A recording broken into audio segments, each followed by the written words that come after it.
Hello, everybody. This is Hondo Carpenter, your Las Vegas Raiders beat writer on SI and the host of the Las Vegas Raiders Insider Podcast. Welcome to the Breakers Resort, a beautiful resort here in West Palm Beach, Florida, where the spring NFL owners meetings are going on present as we speak.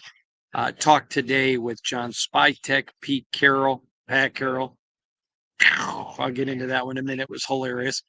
Um, and have talked to several executives today and people from around the league with really a ton of information about the Raiders for you today. So let's just dig into it. Let's start with Pete Carroll. Now, obviously, I know Pete. He knows who I am. And I out of the gate, my first question, I accidentally called him Pat. I was literally had just been speaking to someone named, what an idiot move. And he laughed. He, of course, Pete Carroll, ever the gentleman. He goes, "Oh, hey, let me introduce myself." And I just kind of laughed. Uh, but he was as Pete Carroll always is. He was absolutely terrific. Um, Very forthcoming, very genuine, and I love that. I can deal with that. Him and Spytek both are very much that way. Very different personalities, but both the same that way.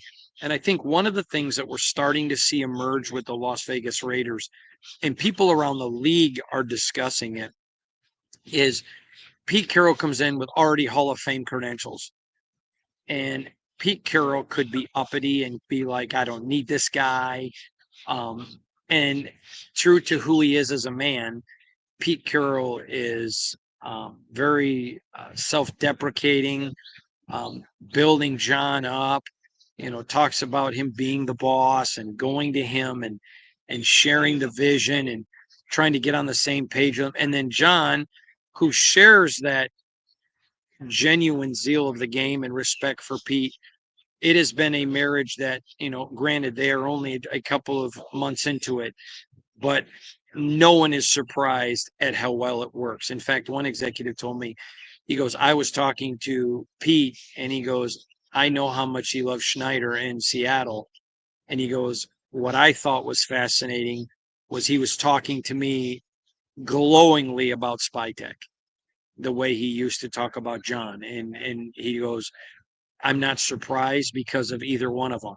Spytek isn't sitting there trying to be, I'm the young gun trying to prove his worth. And Pete isn't trying to be the older statesman proving I don't need you. Both guys have come in, check their egos at the door, which is what you expect. I'm not saying you don't, but just because you expect it doesn't mean you're going to get it. Both men are really trying and investing on continuity of purpose. Now, that doesn't mean that they don't disagree. I want to make that very clear. Somebody in the organization told me about this, and John elaborated on it a little bit, not how I'm telling you, but he elaborated on it a little bit today. And by the way, you can watch the video of John Spytek. It's going up at 6:15 Eastern, and Pete's already up. I really encourage you to go watch those videos. But they're very plain spoken with one another. They want to hear what the other one thinks. So let me give you an example. When John was with Tampa Bay, this is not a slam on their GM in the least bit. In fact, it's really a compliment. But John did so much that many in the organization really saw John. Now, he wasn't the boss, he was the AGM, assistant GM, but they saw him really as a co GM with all that he did, trades, contracts. He wasn't a typical AGM. And so he understands, he's the one that went and is the reason that Tom Brady went to Tampa Bay. And you see that continuity, that flow between the two of them, where they want input. Don't you dare sit in a meeting with me and disagree with me and not speak up. At the end of the day, we may both still hold our same opinions. So then we're going to have to work on how do we collaborate. But they don't want that. You always see people say, oh, well, they get along. I remember a young married couple one time had been married about a year and a half and told my dad, we haven't had a fight yet. My dad goes, oh, that doesn't mean you haven't had a fight. It means you're both biting your tongue. And that's not healthy. And neither one wants that. John Spytek wants to hear from Pete Carroll, and Pete Carroll wants to hear from John Spytek, and they want to hear from Tom Brady, and Tom Brady wants to hear from them. And so I just think it's a really important dynamic. Now, I have alluded to this on the podcast before, but um, several people, both in the management end of the Buccaneers, coaching and players, told me that John Spytek used to take voluminous amounts of scouting reports to Tom Brady every single week and would give him a ton of information and above what most quarterbacks got. And John is that kind of guy. He wants all the information he can get. So I've alluded to it because I wanted to wait and ask him in public, and he confirmed it, which I knew he would because it was truthful. But he talked about how that's how Tom Brady is as an owner today. He wants all the information, and then, hey, do you have anything else? I want more. So I think the dynamic right now is better than I would have even thought. I thought Tom Telesco and Antonio Pierce did a nice job working together. Um, I don't think it was anywhere at the level of this, but this has been literally seamless with plenty of disagreement. Everybody's given their, it's just like with Gino, you know, Pete comes and explains to John and Tom why, hey, Gino's my guy when they weren't able to get Matthew Stafford. And they listened, and Pete sold them and they loved it. Now, John liked Gino coming out and the way he spun the ball, but the way that they worked and did it together was phenomenal. Now, again, I'm outdoors. You're hearing a bunch of birds, people walking by, media, coaches, owners, GMs. So I apologize about all the ancillary noise, but just giving you the information. So, a few things I want to talk to you about today. I'm going to grab my notes here. And I think it's fascinating. So I'm pulling it up. Please bear with me a moment here. But I want to start by talking about. I already talked to you about that dynamic, and the next thing I want to talk to you about is the panic going on among people with the Geno Smith contract. I've made this clear. Everyone seemed to think that they had to have a deal done by March 16th. I don't know where that came from. It did not come from me.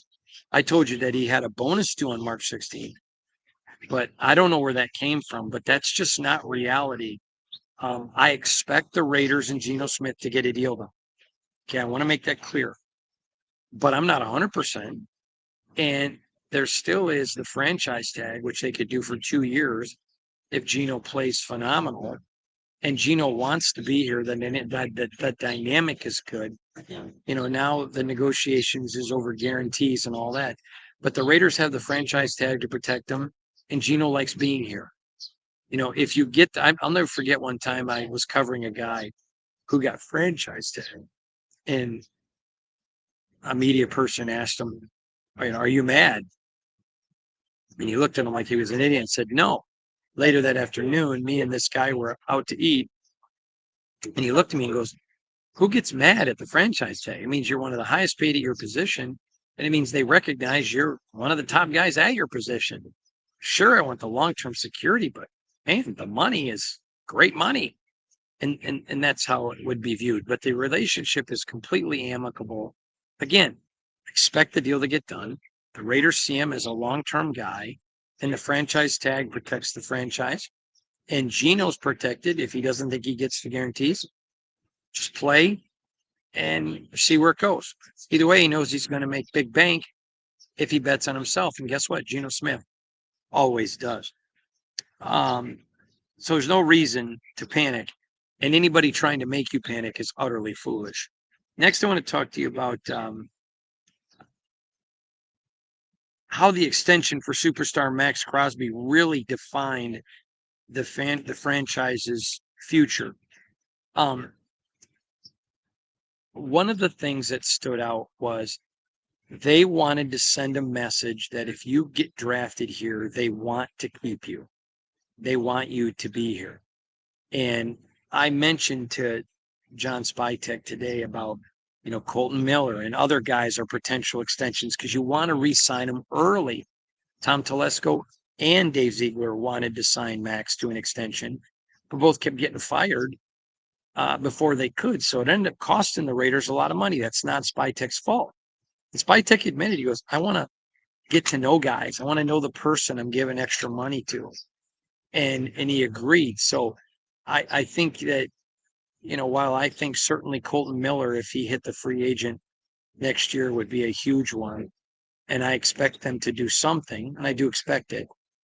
It also puts Spytek behind the eight ball. He's got to get to know these guys. I mean, he's come in and he's done so much watching a film of the guys already on the roster. And then he has to turn around and start looking at guys for the draft. He hasn't had a whole lot of time to get to know the people in the building yet. So I think people need to be a little bit more patient with him. But certainly they are bullish on signing their own guys. So when you go give Max that money, you're making a statement. If you're this kind of player, you're all in practice. You're giving everything you have. You're playing when you're hurt and not when you're injured. We're going to reward that. Now, that you may say instantaneously, well, they didn't feel that way for Divine Diablo. Well, did you see the money Divine got? Sorry. I wish him nothing but the best. He's a wonderful kid. I, that money was nonsensical to me. Same way with TRE'VON Merrick. Two really good young men, two both good young football players. TRE'VON better than Divine, but both very good young football players.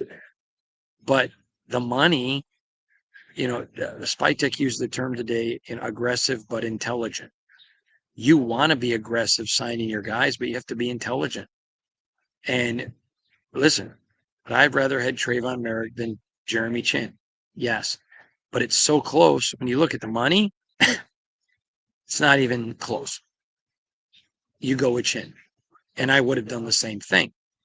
Nate Hobbs, the money he got, I'm sorry, I would not have done it. I think they're weak at corner, but I would not have done that deal. So I'm fine with that one. And Divine Diablo would not have done that deal. Now, they go get Devin White, who Spytek knows very well and intimately.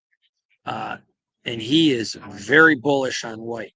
So this is his career.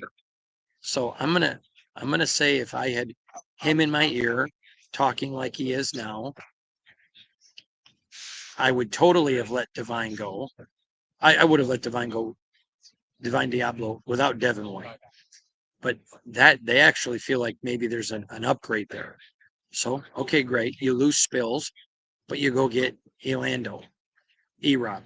And he's not Spills, but is certainly a very qualified guy to replace him. Not Spills, but very qualified guy to replace him. Now, I've had several of you asking me to break down Elandon Roberts and Robert Spillane. I would have kept Spills. I know there are a lot of people in the building that would have, but that's what happens when you let guys get to free agency.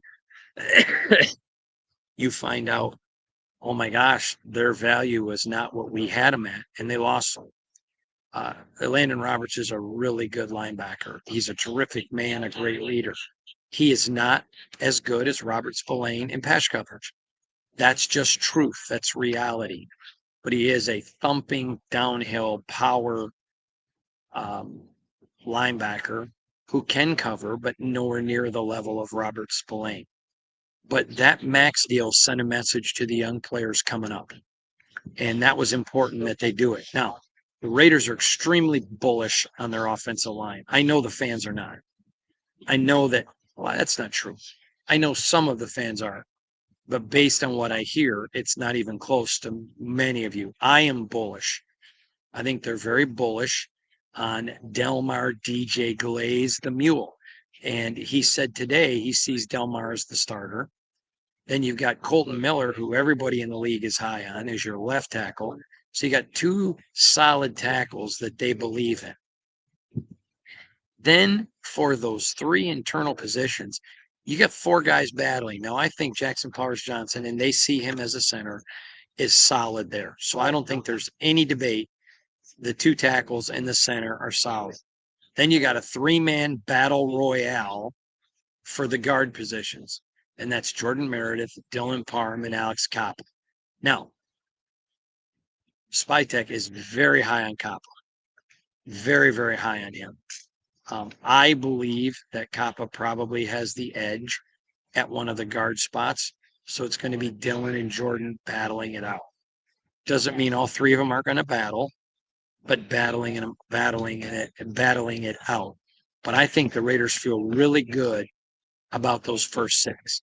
Now they need more offensive linemen, and they will. I'm just telling you right now, and you can write this down. Hold me accountable. They will address offensive line in the draft. There's going to be new offensive linemen picked, and I would say this: if they had 5 Pro Bowlers, they're going to, as long as John Spytek is here, be adding to that offensive line. That's just kind of their motto and modus operandi of how they plan on operating. But they're bullish on the offensive line. Next, the reality of Jacoby Myers. Now, Spytek is a huge Myers fan, huge, and he always has been. And Jacoby is so underrated by Raider Nation.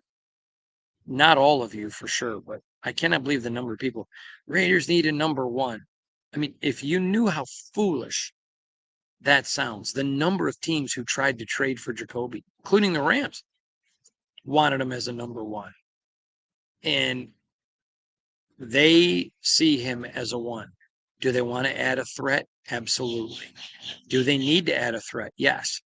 You know, Brock Bowers is really kind of a wide receiver and a tight end.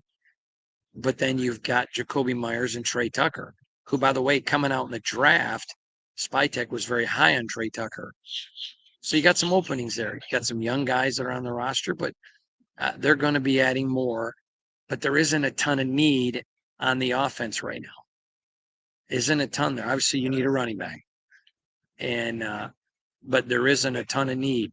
And again, I told you, I think the Raiders would be open to trading Michael Mayer. That's no secret, but they're not giving him away. And I don't necessarily think they want him to go, but they understand he is a luxury.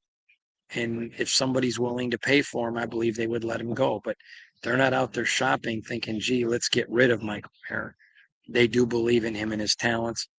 I think there's a chance he'll be moved, probably 50-50. And I'm not trying to be political. I think I would tell you if I thought it was more than that. But somebody's going to have to be willing to pay for him because the Raiders aren't going to give him away. I want to talk about Mark Davis and his vision for the Raider Nation has not been noticed by a lot of people. But Pete Carroll said it twice today about how the adding of Tom Brady made this job more appealing. I agree with him. There were some experienced, and more than Cliff Kingsbury, there were some experienced offensive coordinators last year that the Raiders wanted to hire. And it really hurt this organization, its reputation, and how it's functioned. And there were some guys that wouldn't even talk to the Raiders. And part of that's why they kind of got stuck with Luke Getsy. But what I would say to you is that Pete Carroll was very open. Tom Brady being part of this organization was not a bad thing. It was a very good thing. And I think that adds to the dynamic. And I think it shows a lot about Mark Davis. He went out and added different kind of new owners, which is very big. They're going to get all in on the AI space. And adding Tom and his voice by Mark was a sign of, hey, I'm not an egomaniac. I just want to win. Let's bring in one of the best winners in NFL history. I thought that was pretty fascinating. I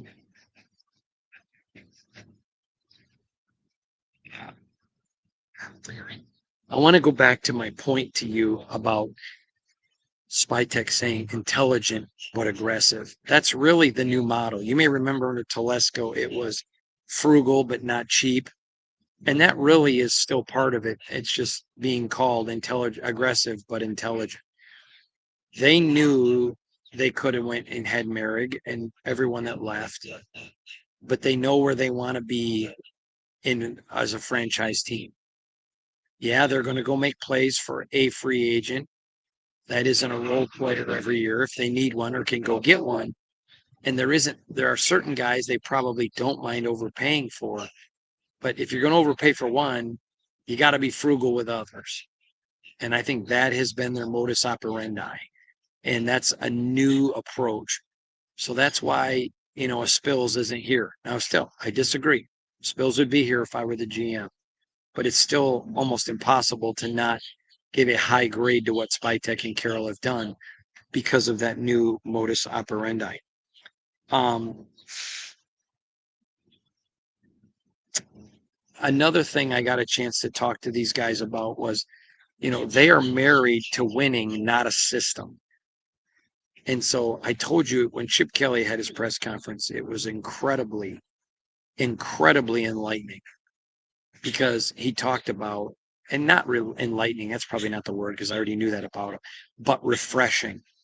John Spytek had a really good friend who worked at Oregon with Chip. So he's very familiar with Chip, how Chip operates.